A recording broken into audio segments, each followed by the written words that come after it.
복 있는 사람은 악인의 꾀를 따르지 아니하며 죄인의 길에 서지 아니하며 오만한 자의 자리에 앉지 아니하며 오로지 주님의 율법을 즐거워하며 밤낮으로 율법을 묵상하는 사람이다. 그는 시냇가에 심은 나무가 철 따라 열매를 맺으며 그 잎이 시들지 아니함 같으니 하는 일마다 잘 될 것이다. 아멘.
교동문 1번 시편 1편의 말씀입니다.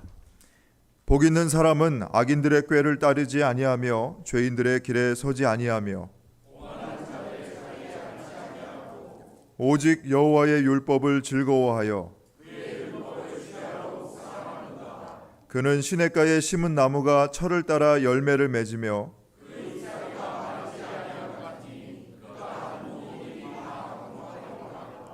악인들은 그렇지 아니하며 그러므로 악인들은 심판을 견디지 못하며 무릇 의인들의 길은 여호와께서 인정하시나 악인들의 길은 망하리로다. 아멘. 하나님은 통회하는 마음으로 나오는 사람들을 물리치지 않으십니다. 이제 우리들의 죄를 뉘우치고 고백합시다.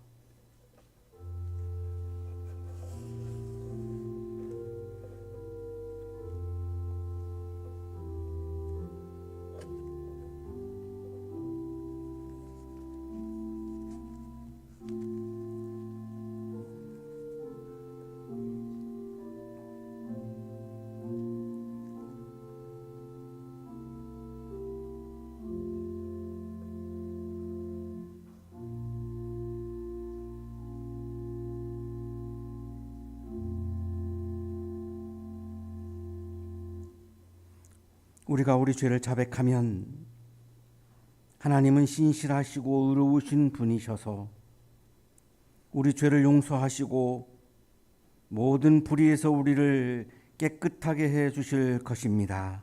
아멘.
기도하시겠습니다. 사랑의 하나님, 이 땅에 예수님을 보내심으로 저희가 하나님 앞에서 예배할 수 있음을 감사드립니다. 그 큰 사랑을 자꾸만 잊고 하나님이 아닌 나의 의지가 더 커 죄된 모습으로 살아갔던 지난 주일을 회개합니다. 용서해 주세요. 우리의 시선은 늘 하나님께 두어야 우리의 삶의 어려움과 기쁨이 늘 하나님의 섭리 안에 있음을 깨닫고 인정하며 순종하지만 자꾸만 우리의 시선은 세상이 말하는 가치와 삶의 방식으로 향하게 됩니다. 하나님, 저희에게 지혜와 용기, 하나님의 말씀대로 행할 수 있는 결단의 힘을 주세요. 지금 지구촌 곳곳에 전쟁으로 인한 고통과 재해로 인한 고통으로 힘겹게 삶을 살아내는 이들을 위하여 기도합니다. 저희가 헤아릴 수 없는 고통 속에서 힘겹게 살아가는 그들의 삶을 위로해 주시고 속히 그 어려움의 시간이 끝나도록 하나님 도와주세요. 또한 그들을 돕는 도움의 손길과 기도의 끈이 끊어지지 않도록 도와주세요. 특별히 지난주 하늘나라로 가신 고 정성우 목사님과 유족들을 위하여 기도합니다. 사랑하는 남편과 아빠를 먼저 하늘나라로 떠나보낸 유족에게 하나님의 큰 팔로 안아 품어주셔서 슬픔 중에 하나님께 소망을 두고 힘내어 살아갈 수 있도록 그 가정의 삶을 지켜주세요. 함께 슬픔 속에 있을 에리카 한양대학교 교우분들에게도 동일한 하나님의 위로를 내려주셔서 예배 가운데 슬픔이 소망이 되게 해주시고 슬픔 중에도 하나님께 나아가도록 간절히 기도합니다. 예배를 찬양으로 위로의 마음을 담아 찬송을 드리는 칼로스 성가대에 복을 두시고 말씀을 전하시는 이천진 목사님께 영과 육의 강건함을 주시고 성령님께서 함께해 주셔서 저희의 잠들어있던 영혼을 깨어나고 절망이 소망으로 바뀔 수 있도록 하늘문 열어주세요. 이 예배 자리에 있는 저희 한 사람 한 사람이 신앙의 다짐과 결단이 있는 복된 은혜의 자리가 되기를 간절히 기도합니다. 이 모든 말씀 사랑으로 언제나 우리와 함께 하시며 도우시는 예수님의 이름으로 간절히 기도드립니다. 아멘.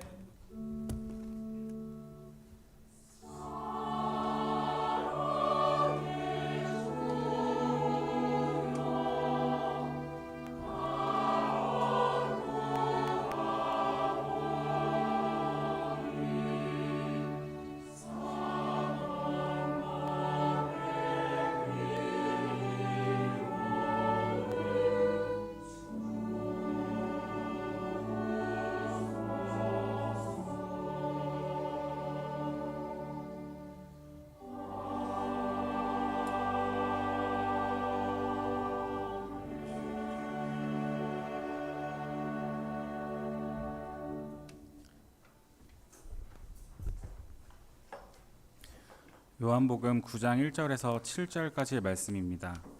예수께서 가시다가 날 때부터 눈먼 사람을 보셨다. 제자들이 예수께 물었다. 선생님, 이 사람이 눈먼 사람으로 태어난 것이 누구의 죄 때문입니까? 이 사람의 죄입니까? 부모의 죄입니까? 예수께서 대답하셨다. 이 사람이 죄를 지은 것도 아니요 그의 부모가 죄를 지은 것도 아니다. 하나님께서 하시는 일들을 그에게서 드러내시려는 것이다. 우리는 나를 보내신 분의 일을 낮 동안에 해야 한다. 아무도 일할 수 없는 밤이 곧 온다. 내가 세상에 있는 동안 나는 세상의 빛이다. 예수께서 이 말씀을 하신 뒤에 땅에 침을 뱉어서 그것으로 진흙을 개어 그의 눈에 바르시고 그에게 실로암 못으로 가서 씻으라고 말씀하셨다. 실로암은 번역하면 보냄을 받았다는 뜻이다. 그 눈먼 사람이 가서 씻고 눈이 밝아져서 돌아갔다. 복음서의 말씀입니다.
은혜로운 찬양해 주신 우리 성가대원들에게 다시 한번 감사의 박수하겠습니다.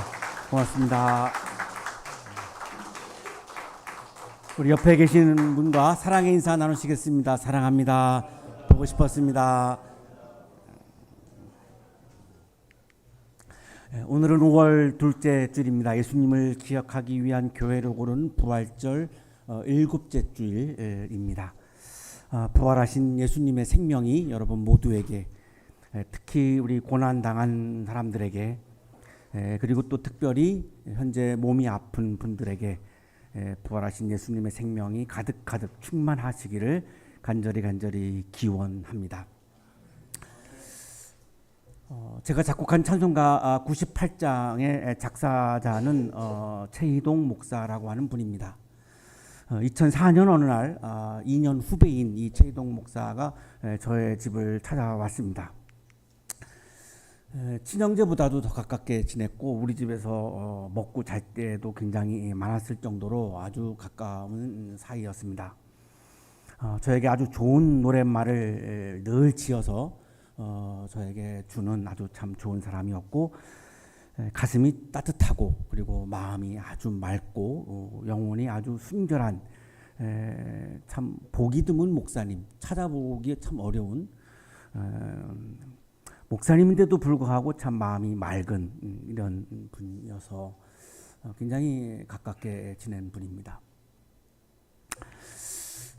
저에게 찾아와서 형, 우리 찬송가에 대림절 찬송가가 너무 없는데 형이 작사 작곡한 성령이 오소서가 멜로디가 좋은데 이 곡에다가 내가 예수님 오소서라고 하는 가사를 붙이면 어떨까요? 들어보니까 굉장히 좋은 생각입니다. 그래서 동의를 했고, 그래서 그날 저의 집에서 예수님 오소서라고 하는 가사를 이 태동 목사가 썼고, 그날 성령이 오소서라고 하는 이 곡은 예수님 오소서라고 하는 곡으로 다시 태어난 바로 이제 그날이었습니다. 희동아, 최초의 찬송가는 시편인데 이 시편 150편이 인류 최초의 찬송가인데 히브리인들은 이거를 히브리 전통 멜로디로 불렀는데 한국 음악 선법으로 한국 찬송가로 이 150곡을 다 우리가 한번 좀 만들어 보면 어떨까? 너무 좋아요. 그러면 네가 가사를 쓰고 내가 작곡을 해서 한번 작업을 해보자. 너무너무 기뻐하면서 집으로 돌아갔습니다. 그로부터 일주일 후에 저녁 식사를 하다가 희동이가 교통사고로 영안실에 있다라고 하는 소식을 들었습니다. 밥을 먹을 수가 없었고 밥을 먹다가 숟가락을 내려놓고 차를 몰고 온양으로 출발을 했습니다. 가면서 계속 먼저 떠오르는 거는 부인과 아이들이었습니다. 어떻게 사나. 최희동 목사는 그 당시에 온양에 있는 베델교회라고는 아주 작은 시골교회에서 목회를 했는데 2004년 11월 13일 오후 7시경에 찬송가 경연대회라고 하는 행사가 지방에서 있었고 거기 심사위원으로 초청을 받아서 가기 위해서 봉고차를 몰고 이제 운전을 하고 가다가 신호대기 앞에서 서 있었는데 대형 유조차가 중앙성을 이렇게 침범해서 들어와서 서 있는 이 봉고차를 그냥 정면으로 그냥 아주 굉장히 높은 속도로 들이받은 겁니다. 네, 그 자리에서 희동이는 숨이 멈추었습니다. 이 아내와 두 자녀를, 이 두 자녀는 그 당시 큰애가 5살, 둘째가 2살이었습니다. 두고 하늘 고향으로 떠났습니다. 그 당시 희동이는 40세였고 부인은 28세였고 그렇습니다. 이 부인과 이 아이들이 어떻게 사나 그것이 너무 걱정되었고 영안실에 도착하자마자 부인에게 할 말이 있다고 하고 미안하다 내가 좀 조문을 하고 그래야 되는데 더 급한 것이 있어서 미안하지만 내가 좀 할 얘기가 있으니까 좀 들어봐라. 그리고 한쪽으로 가서 신학을 마침 공부했던 후배였기 때문에 남편이 목회하던 이 베델교회에 이어서 네가 목회를 하는 거 어떻겠냐. 그 표를 안 했지만 그래야 가족들의 생명을 보호할 수 있지 않느냐라고 하는 마음으로 그렇게 제안을 하고 권유를 했습니다. 그런데 이 부인이 그 자리에서 아주 용기 있게 쉬운 결단은 아닌데 결단을 이렇게 해 주었고, 그래서 주변 목사님들을 만나기 시작했고 여러 목사님들을 만나서 설득을 한 끝에 이 부인이 그 배달교회 담임 목사로 파송을 받게 되었고, 현재도 그 교회에서 지금 목회를 하고 있습니다. 3일 동안 영안실에 있으면서 참 많이 울었고, 많은 분들이 제가 너무 막 흐느끼다가 또 통곡을 하다가 하는 모습을 많이 보고 굉장히 안타까워했을 정도로 3일 동안 참 많이 울었습니다. 울면서 하나님께 질문을 했습니다. 하나님, 왜 이렇게 선하고 착한 사람들이 이렇게 힘든 고난을 받는 것입니까? 희동이도 그렇고 그 부인도 그렇고 아이들도 그렇고 법 없이도 살 수 있는 너무 착한 사람들이고 다른 사람에게 불편함을 드리지 않으면서 살아가는 그렇게 참 좋은 사람들입니다. 저는 흉내낼 수도 없을 정도로 참 그렇게 좋은 사람들인데 하나님, 왜 이렇게 선하고 착한 사람들이 고난을 받는 것이죠? 우리 신앙인들은 질문을 합니다. 선한 사람이 고난을 당할 때 하나님은 무엇을 하고 계십니까? 내가 하나님을 믿으면 내가 하나님의 자녀인데 내가 이렇게 고난을 받을 때 하나님은 무엇을 하고 계시죠? 이런 질문을 할 수밖에 없습니다. 영안실에서 3일 동안 제가 한 질문도 그런 질문이었습니다. 이 질문에 대해서 제시된 답변을 신학에서 신정론, 철학에서도 얘기합니다만 신정론이라고 그럽니다. 신은 정당하다라고 하는 그런 답변입니다. 조직신학자 이찬석 교수가 이 신정론을 4가지로 요약해서 우리들에게 잘 설명을 해 줍니다. 2023년 10월 15일 날 우리가 주일 예배 때 이 이야기를 함께 나눈 적이 있었는데 다시 한번 좀 이걸 요약해서 좀 나누겠습니다. 첫 번째 해석은 죄에 대한 징벌로서의 고난입니다. 내가 하나님의 자녀인데 내가 왜 이런 고난이 옵니까? 죄에 대한 징벌이다. 이렇게 답변을 한 사람은 어거스틴입니다. 아우구스티누스. 이 고난의 기원, 고난의 원인은 인간의 죄로부터 비롯된다. 이렇게 설명을 하는 해석입니다. 두 번째 해석은 교육과 훈련으로서의 고난입니다. 초대교회 교부인 이레니우스가 주장한 것인데 신은 우리를 성장시키기 위해서 우리에게 고난을 주신다는 겁니다. 고난이 없이는 성장이 없기 때문이라는 겁니다. 세 번째 해석은 고난의 원인은 인간에게 있다. 인간의 책임을 왜 신에게 떠맡기려고 하느냐? 세월호 사건이 죄에 대한 징벌도 아니고 성장을 위한 고난도 아니지 않느냐? 그것은 그런 비극을 만들어낸 사람들에게 책임이 있고 사람들에게 원인이 있는 것을 왜 그걸 자꾸 신에게 그 책임을 돌리려고 하느냐라고 하는 것이 세 번째 고난을 인간의 책임으로 해석하는 그런 해석입니다. 이것을 주장하는 사람들은 이제 과정신학자들인데 대표적으로 존 캅이라고 하는 사람 그리고 그리핀 이런 분들인데 이 화이트헤드의 과정 철학의 영향을 받아서 과정신학을 전개한 사람들입니다. 이 과정신학자들의 설명은 이런 겁니다. 하나님은 독재자가 아니라는 겁니다. 폭력을 행사하는 분이 아니라는 겁니다. 나의 삶을 하나님이 개입해서 완전히 나를 로봇처럼 기계처럼 나를 조종하는 분이 아니라는 겁니다. 나에게 어마어마한 자유의지를 주셔서 자율권을 주셔서 자유롭게 살아가게 해 주신다는 겁니다. 그런데 때로는 우리가 선을 행하지 않고 악을 향합니다. 그때 하나님은 뭘 하시느냐? 끊임없이 선을 향하는 삶을 위해서 나를 설득하신다는 겁니다. 설득하는 하나님이라고 하는 것을 강조합니다. 하나님은 그런 분이지 나를 로봇으로 기계로 만들어버리면 나를 사랑하는 하나님이 아니라고 주장하는 것이 과정신학자들의 주장입니다. 전적으로 이 경우에는 인간에게 책임이 있다라고 하는 것을 강조합니다. 네 번째 해석은 알 수 없는 고난입니다. 이 악에는 두 가지가 있습니다. 이제 자연적인 악과 이 도덕적인 악인데, 도덕적인 악은 인간에 의해서 일어나는 악이죠. 자연적인 악은 인간이 개입하지 않았습니다. 그냥 태풍, 홍수, 가뭄, 지진 이런 자연재해들은 인간이 개입한 악이 아닙니다. 쓰나미로 엄청나게 많은 사람들이 죽습니다. 어떤 목사님이 그 당시에 그 사람들은 죄가 많아서 그런 거다. 아까 우리가 나누었던 첫 번째를 가지고 해석을 한 것인데 이건 오류입니다. 왜냐하면 자연적인 재해에서 오는 악은 알 수 없는 고난입니다. 네 번째 해당하는 겁니다.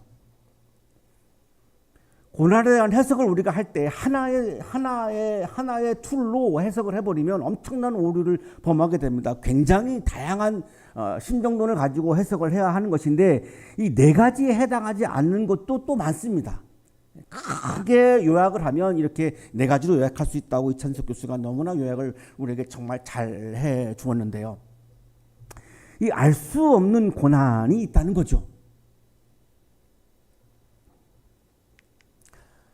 신학자 박영식 교수는 이 알 수 없는 고난을 신앙의 신정론이라고 설명하는데, 신앙의 신정론은 칸트가 주장한 신정론입니다. 신앙의 신정론의 내용은 이런 겁니다. 알 수 없는 고난은 인간이 답변할 수가 없습니다. 왜 신이 우리에게 이런 고난을 주십니까? 이거는 우리가 설명할 수가 없습니다. 알 수 없는 고난이기 때문에. 그래서 알 수 없는 고난입니다. 알 수 없는 고난인데 어떻게 우리가 이걸 설명을 하겠습니까? 할 수가 없는 것을 인정해야 되고, 그럼 우리가 해야 할 일은 뭐냐? 하나님의 답변을 기다려야 한다는 겁니다. 그 하나님의 답변을 기다리는 것을 신앙이라고 말하는 거고, 그래서 박영식 교수는, 칸트는 이거를 신앙의 신정론이라고 불렀던 겁니다. 박영식 교수는 책에서 앞에서 우리가 이야기했던 네 가지를 다 이렇게 제목을 우리들에게 이렇게 설명을 해주는데, 죄에 대한 징벌로서 오는 고난을 인과적 신정론, 교육으로 인해서 오는 고난을 교육적 신정론, 인간이 책임을 져야 하는 고난은 자유의지 신정론이라고 이렇게 이름을 붙이고 설명을 해주는데, 이 알 수 없는 고난은 칸트가 말한 신앙의 신정론에 해당한다고 우리들에게 아주 친절하게 설명을 해주고 있습니다. 박영식 교수가 설명해주고 있는 칸트의 신앙의 신정론은 희망의 신정론이라고 박영식 교수는 강조합니다. 왜냐하면 하나님의 답변을 기다리는 거기 때문에 그 기다림은 희망이라는 겁니다. 하나님은 반드시 답변을 하신다는 겁니다. 신앙의 신정론은 이 세계 내의 부조리와 반목적인 것에 대해 하나님 스스로가 해명할 것이라는 희망을 전제로 하고 있다는 점에서 희망의 신정론이다. 알 수 없는 고난은 우리가 알 수 없기 때문에 절망에 빠져들어가는 것이 아니라는 겁니다. 오히려 칸트는 이것은 우리가 하나님의 답변을 기다리는 거기 때문에 희망의 신정론이라고 굉장히 강하게 칸트는 역사를 합니다. 오늘의 성서 본문에서 우리는 이 신앙의 신정론을 경험할 수 있는 그런 본문입니다. 예수님께서 길을 가고 계셨고 날 때부터 눈먼 사람을 보셨습니다.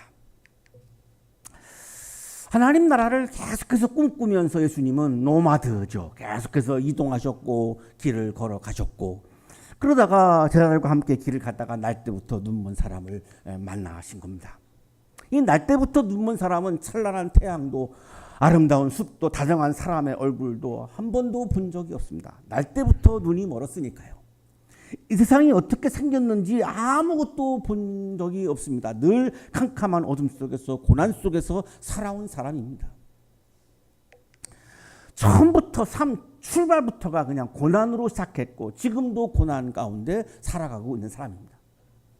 이때 제자들이 묻습니다. 선생님, 이 사람이 눈먼 사람으로 태어난 것이 누구의 죄 때문입니까? 이 사람의 죄입니까? 부모의 죄입니까? 왜 이렇게 제자들은 물을까요? 날 때부터 눈먼 사람을 향해서 왜 이걸 죄와 연결시켜서 질문을 할까요? 첫 번째 신정론, 인과적 신정론에 매몰되어 있던 겁니다. 제자들의 생각은 그런 겁니다. 그 이유는 유대인들의 전통적인 사고가 모든 고난은 죄로부터 오는 것이다라고 하는 것이 유대인들의 전통적인 사고입니다. 유대 랍비들은 모든 고난은 죄로부터 오는 것이고 죄가 없다면 죽음도 없어 이렇게 가르쳤습니다. 죽음을 포함한 모든 고난은 죄 때문이야 라고 가르쳤기 때문에 제자들마저도 지금 날 때부터 눈먼 사람의 죄가 뭐야? 이거를 보고 있는 겁니다. 날 때부터 눈먼 사람이 얼마나 힘들까? 얼마나 고난이 고통스러울까? 이거를 생각하지 않습니다. 이게 문제인 거죠. 고난 가운데 있는 사람을 긍휼히 여기고 연민의 마음을 가지고 어떻게 조금이라도 내가 도와주어서 이 고난을 덜어줄까라고 하는 따뜻한 마음이 전혀 없습니다. 오로지 이 사람의 죄가 뭔가에 대해서만 관심을 갖습니다. 이미 마음속에서 제자들은 이 날 때부터 눈먼 사람을 죄인으로 확정하고 전제하고 있습니다. 정죄하고 있는 거죠. 아주 차가운 마음입니다.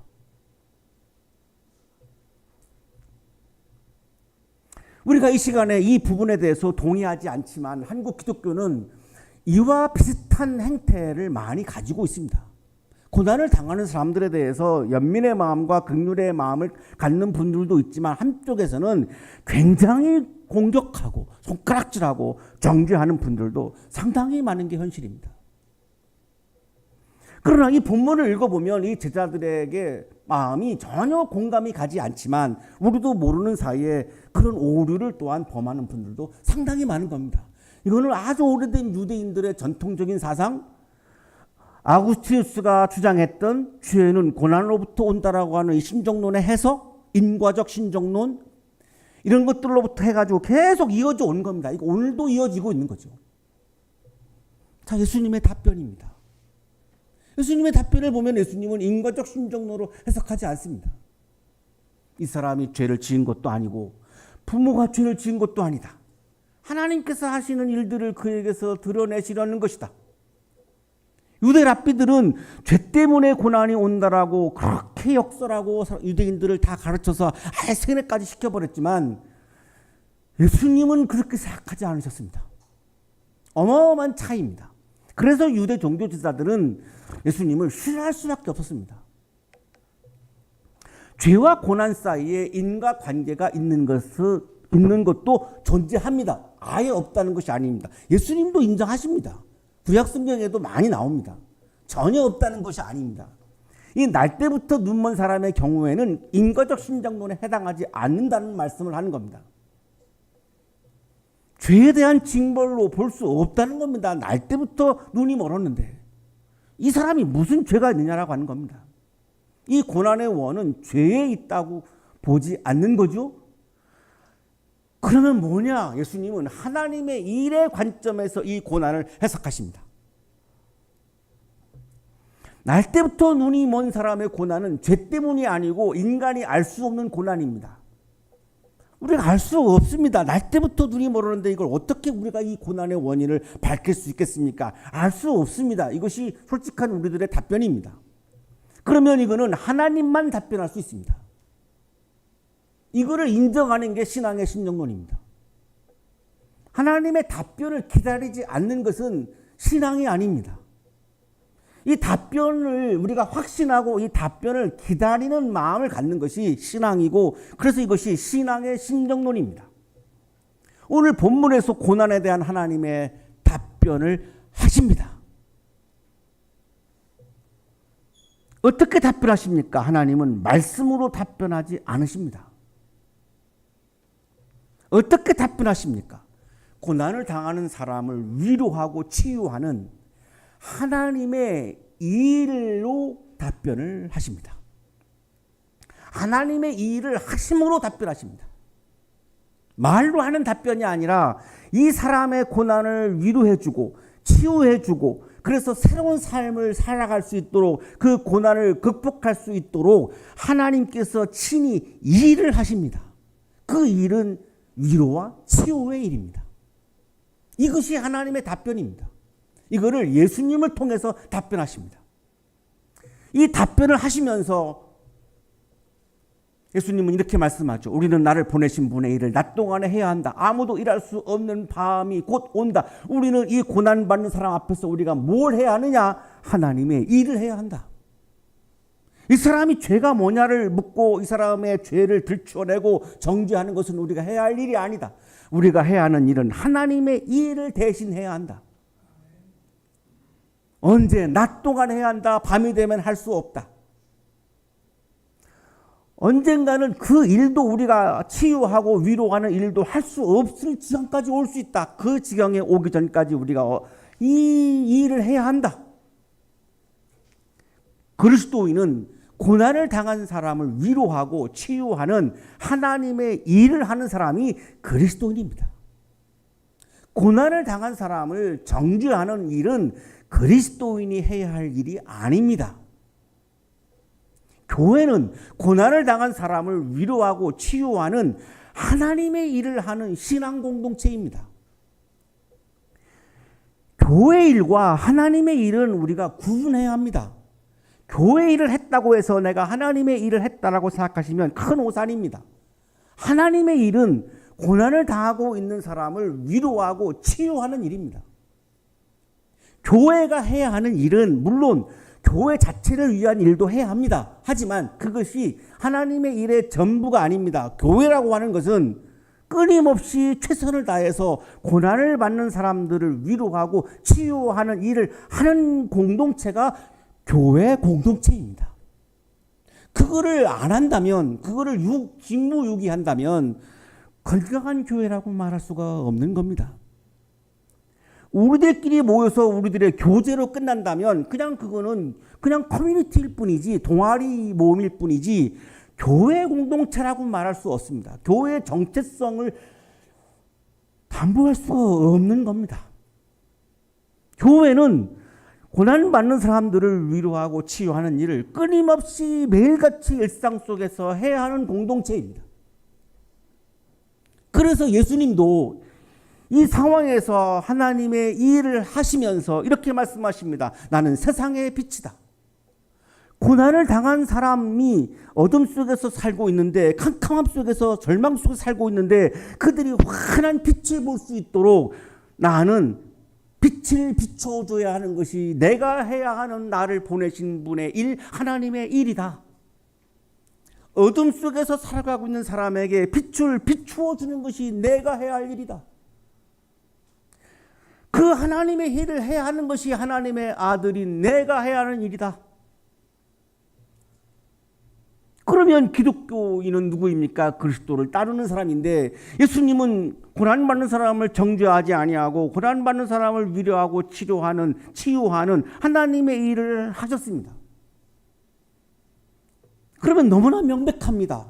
예수님을 따르기로 결심한 그리스도인들이 해야 하는 일은 예수님을 따라서 고난받는 사람들을 위로하고 치유하는 일을 최선을 다해서 해야 하는 것입니다. 예수님께서 말씀을 마치고 땅에 침을 뱉어서 진흙을 개어서 눈에다가 바르십니다. 창세기 2장 7절에 흙으로 사람을 빚는 장면을 연상시키는 그런 장면입니다. 그리고 실로와 못으로 가서 씻으라고 말씀을 하십니다. 날 때부터 눈먼 사람이 실로한 연못에 가서 그 진흙을 씻습니다. 그리고 눈이 밝아집니다. 따스한 햇빛이 보이기 시작합니다. 생명력이 넘치는 파란 나뭇잎들이 보이기 시작합니다. 자기를 정죄하는 차가운 눈빛이 아닌 자기의 눈뜸을 진심으로 축하하고 축복하는 다정한 사람들의 얼굴이 보이기 시작합니다. 태어나서 처음 경험하는 새로운 세계입니다. 하나님이 창조하시고 보시기에 좋았다고 감탄까지 하셨던 이 아름다운 세상이 한눈에 막 들어오기 시작합니다. 이제까지 캄캄한 어둠 속에 살았던 삶과는 너무나 다른 황홀한 삶입니다. 너무나 멋지고 아름다운 삶입니다.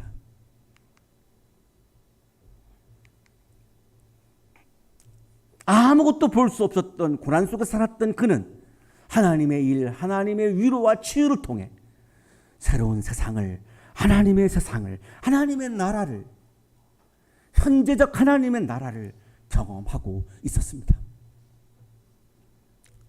이 위로와 치유의 일은 고난에 대한 바로 하나님의 답변이었습니다. 박영식 교수는 하나님의 신앙으로 고난을 극복하는 신앙의 신정론을 다시 한번 또 강조합니다. 자기와 아주 가까운 사람에게 편지를 쓰는 이 편지 글을 이 책의 부록에 실어 놓았습니다.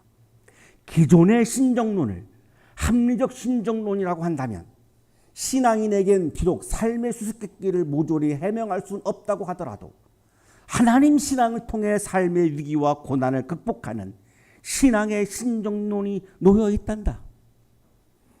고난을 당한 가까운 사람에게 이렇게 편지를 쓰면서 고난을 극복하는 신앙의 신정론을 이 편지를 통해서 이야기를 해주고 있었습니다. 사랑하는 한양 가족 여러분, 우리는 그리스도를 따르기로 결단한 그리스도인들입니다. 예수님께서는 고난을 당한 날 때부터 눈먼 사람을 위해서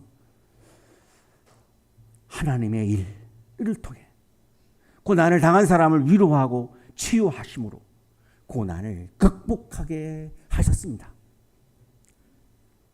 우리 교회에서 부목사로 사역하셨던 우리 정성욱 목사님께서 지난 5월 4일 사고로 세상을 떠나셨습니다.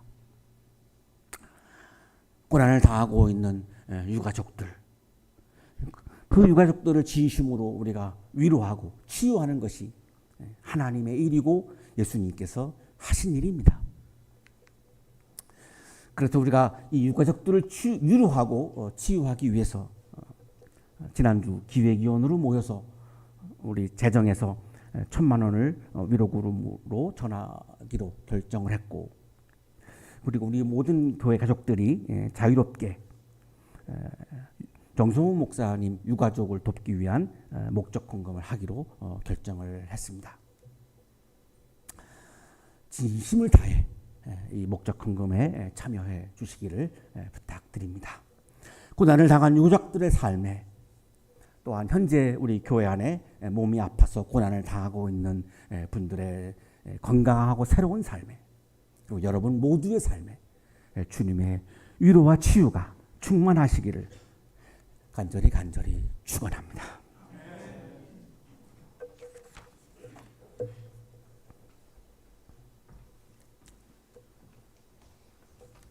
거룩하신 주님, 오늘도 예기치 못한 고난을 맞이하며 살고 있습니다. 감당할 수 있는 고난도 있지만 감당할 수 없는 고난도 있기에 우리의 존재가 흔들리기도 하고 주저앉기도 하고 때로는 신앙을 상실하고 절망을 할 때까지도 있음을 고백합니다.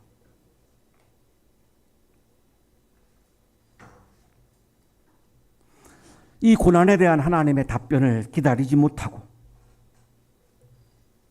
아예 하나님의 답변을 생각조차 하지도 않고 내 마음대로 절망할 때가 많이 있음을 고백합니다. 우리의 믿음을 새롭게 하여 주시고 우리의 신앙을 깨워주시고 우리의 영성을 깨워주셔서 고난이 올 때마다 하나님의 일로 답변하시는, 하나님의 답변을 기다리는 신앙인으로 살게 하여 주옵소서. 예기치 못한 사고로 알 수 없는 고난을 당하고 있는 정성호 목사님 유가족들을 위로하여 주시고 그 고난을 극복할 수 있도록 우리 모두가 작게나마 믿음 안에서, 사랑 안에서, 그리스도 안에서 유가족들을 위로하고 치유하는 하나님의 일에 동참할 수 있는 믿음과 사랑을 허락하여 주옵소서. 반드시 하나님의 위로와 치유하심으로 이 가족이 이 고난을 극복할 수 있도록 은혜 내려 주옵소서. 몸이 아파서 너무 힘들어하고 있는 우리의 가족들이 있사오니 긍휼히 여겨주시고 하나님의 답변이, 하나님의 일이 있음을 확신하고 그 신앙으로 이 고난을 이겨낼 수 있도록 은혜 내려 주옵소서. 예수 그리스도 이름으로 기도하옵나이다. 아멘.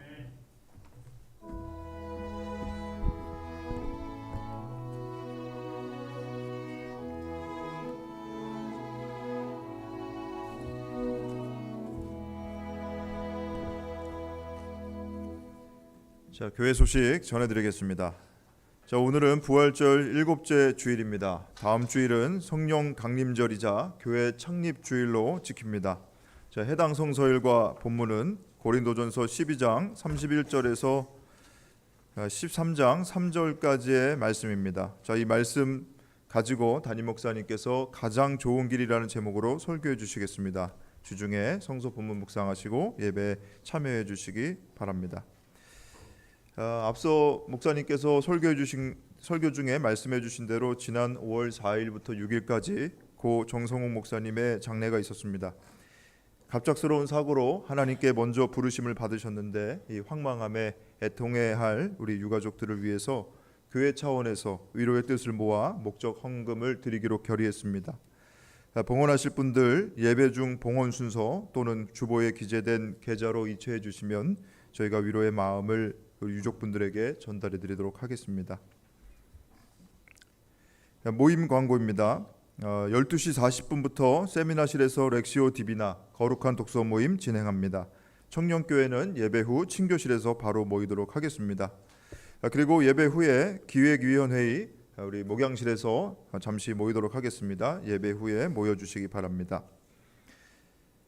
다음 주 5월 19일은 성령 강림절인데 그때 세례식이 있습니다. 이번 세례식에서 세례 받을 이들 박명철님 그리고 얼마 전에 태어난 딸 박초희님 아빠와 아들이 함께 세례를 받고요.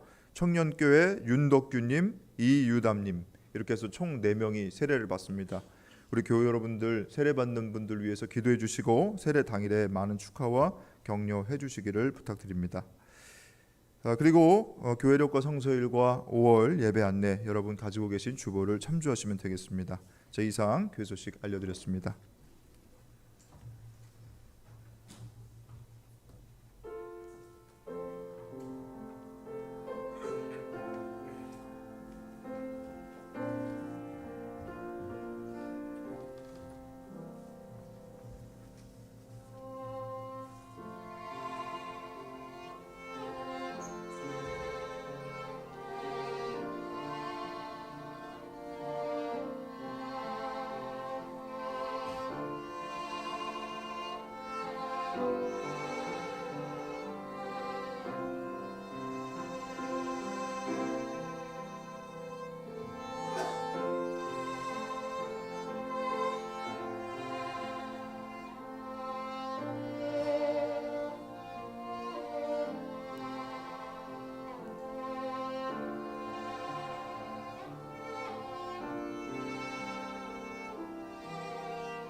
거룩하신 주님, 고난을 극복할 수 있도록 위로와 치유의 일을 통해 우리를 찾아와 주시고 우리에게 은혜와 사랑을 베풀어 주시니 감사합니다. 하나님의 일로 답변하시는 하나님의 은총을 우리에게 확신할 수 있도록 오늘도 믿음을 주셔서 감사합니다. 감사의 마음을 찬양과 예물에 담아 올려드리오니 기쁘게 받아주시고 예물과 찬양을 드리는 손길 위에 크신 은혜를 부어 주옵소서. 예수 그리스도의 이름으로 기도하옵나이다. 아멘.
이제는 우리에게 하나밖에 없는 생명까지도 아낌없이 사랑으로 나누어 주시는 예수 그리스도의 은혜와 오늘도 우리에게 말씀을 주시는 하나님의 사랑하심과 생명의 기운을 주시는 성령의 역사하심이 고난 가운데 있는 우리들을 치유하고 위로하시는 하나님의 은혜에 감사하며 세상을 향하여 힘차게 나아가는 우리 모든 한양 가족들의 삶 속에 지금부터 영원토록 함께 하시기를 간절히 축원하옵나이다. 아멘.